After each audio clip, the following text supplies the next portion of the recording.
Իշխանությունն ու արևմտամետներն ասում են, սա Հայաստանի համար պատմական շանս է։ Ընդդիմությունն ասում է, վատագույն սցենարով ենք գնում։ Եկեք մի կողմ թողնենք էմոցիաները եւ պրագմատիկ հայացքով հասկանանք,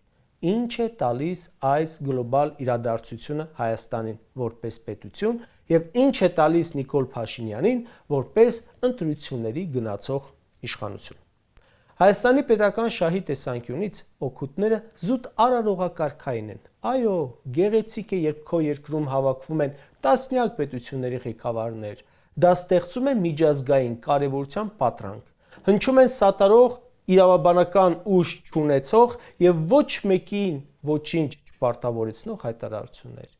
Մի քանի օր ապահովում են տուրիստական հոսքեր, զբաղեցվում են մայրաքաղաքի հյուրանոցային թանկարժեք եւ կիսաթանկարժեք համարները։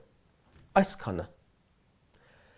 Մեկ էլ, որ իշխանությունը չէր հաշվարկել երևի, բայց եղավ Եվրոպական հանձնաժողովի նախագահ տիկին Ուրսուլան X-ի իր միկրոբլոգում հրատարակեց Արարատ լեռան լուսանկարը։ Սրա մասին թող Նիկոլը կարծիք հայտնի։ Ինքն է Արարատի լուսանկարի հրապարակումը համարում սադրանք եւ թուրքական կողմին ուղղված տարածքային պահանջ։ Թող Նիկոլն ասի, եվրոպացի պաշտոնյան սադրում էր, Մասիսն էր պահանջում։